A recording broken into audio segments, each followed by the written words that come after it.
where should we start with this? Because this is like a long story. Imagine if you got blacklisted basically from your hometown that you were planning on going back to for 4 years, 3 months before you were supposed to go home. That's basically what happened to us.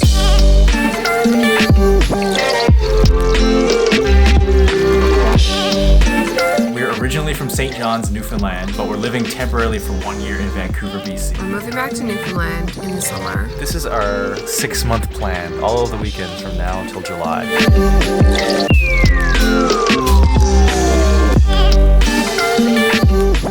Welcome to another edition of Tuxedo Time. Where we wear tuxedos. And it is time. That's a hard thing to say, where we wear tuxedos. Where we wear tuxedos, and it is time. It is. Yeah. This is going to be a little bit different than what you guys are used to from us, especially from our last vlog.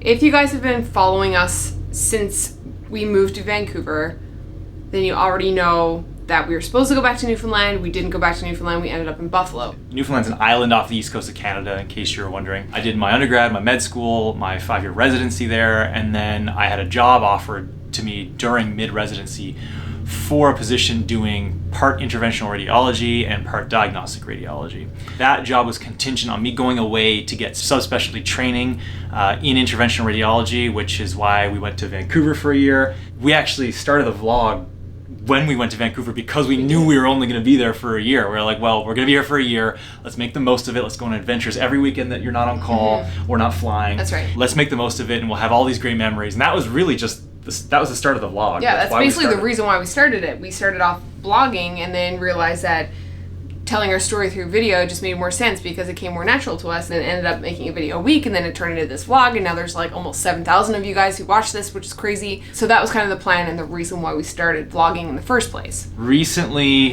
in our lives, this has resurfaced because CBC, or the Canadian Broadcasting Corporation, heard about what happened, and they approached me and asked me to do an interview. It started off sort of as a story about what happened to me as a physician who was trained in Newfoundland, went away for fellowship, had a job promised, and was supposed to come back, but the job wasn't there. If you're interested in all those details and sort of the scandal that happened with it, which is sort of why it's making waves in the news, we'll link it in the description box.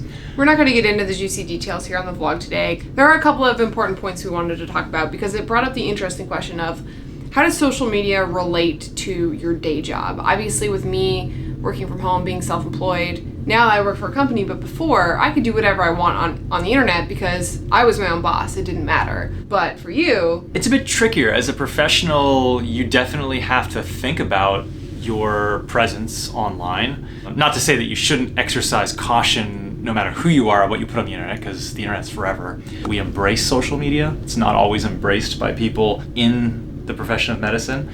And in turn, you'll run into attitudes from more senior people in the profession that just downright don't like it. And I think that was one of the factors that ultimately resulted in my job not being there anymore. I was told that it appeared that my extracurricular activities outweighed my dedication to radiology. Think that when people say those things to you, especially when they refer to the entirety of social media as Facebook, they really just don't understand it. And maybe even, and this is just me guessing, but people oftentimes, drink the Kool-Aid of social media. They see, oh, Chris is posting these weekly videos of him having so much fun in Vancouver. He must not be working hard. Brings up an interesting point in that not everything you see on Facebook, on Instagram, on YouTube is real time, real life. We were posting vlogs Sundays or Wednesdays or, midweek, or I'd post a photo every day for the entire year almost that we were in Vancouver. But that doesn't mean that I went out and shot that photo that day. As you guys know, we film a lot of our vlogs on the weekend. In fact, every vlog in Vancouver we filmed on the weekend and then put up the following weekend. People believe that was representative of 100% of our lives. Of course, I'm not going to take a camera and watch, me grind it out a 16-hour day. Actually, now we're kind of doing that with the Dr. John, Dr. Chris vlog. Check it out up here. Well, kind of a side note, people who are looking at other people's Instagram accounts and being like, why isn't my life that good? I'm getting really down in the dumps because I wish I was in this place. And it's like, what you see on Instagram is not everyone's reality 24/7 all the time, 100%. That's true. It's highlights. Other factors in us not going back was my flight school. I wanted to finish flight school before I came home. I requested to delay my start date by 2 additional weeks. Despite qualifying the request with, if there's any issues with scheduling, don't worry about it at all. I'll be there with no time off. I was told that I wasn't dedicated, that I was selfish. That was ultimately the reason that was given to me on why my contract was canceled. It appears your extracurricular activities outweigh your dedication to your profession. I think that it's ridiculous to have the expectation that somebody picks a career and that's the only thing that they live for, that you can't have something else that you're passionate about outside of work. I mean, what makes a well-rounded person is, you know, you have your job, but then you have other interests as well. That's what makes you interesting. That's what makes you unique and valuable to patients, to your coworkers. Yes, we put our life on the internet, but what you do on your weekends outside of work shouldn't have anything to do with your job. There's other details as well, like the bursary money and things like that. You can read all about that, and I think that's sort of what happened where CBC got wind of it because they heard that I had accepted money from the government as a return of service bursary. So you accept a lump sum of money and you promise you'll go back and work in this underserved area for, well, 3 years in my case. I tried everything I could to get back there to fulfill that contract, but I was blocked. How can essentially one person have a disagreement with a new hire and then just decide, nope, I don't like this guy, cut the contract, and then poof, all that money goes away? That's the issue, and that's how CBC somehow heard about it, and they reached out to me. I agreed to do the interview. It was a year ago this all happened. At this point, I figured people needed to know what happened. There's probably other people this has happened to, or similar stories. Imagine if you got blacklisted basically from your hometown that you were planning on going back to for 4 years, 3 months before you were supposed to go home. That's basically what happened to us. So I figured, I don't want this to happen to another Newfoundlander again. There needs to be some sort of policy change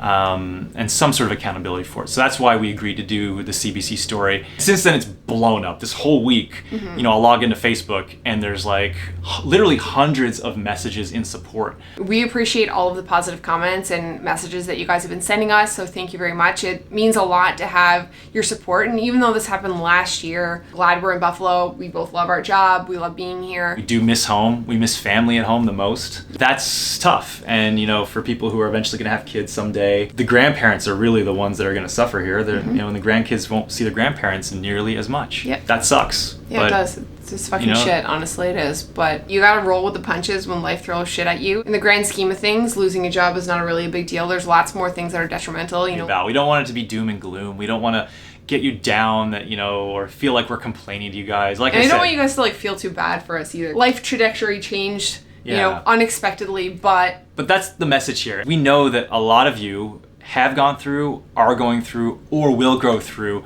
a life-altering event that will radically change the trajectory of your life, like Becky said, in that it's all how you perceive it and it's all how you deal with it. It's seemingly everything just fell apart and we were at rock bottom. And at one point we decided, let's just take a step back and look at the big picture. One, we had our health. Neither one of us were diagnosed with cancer. I was treating patients with cancer every day, and it really put it into perspective that, your health is everything. Two, our family had their health.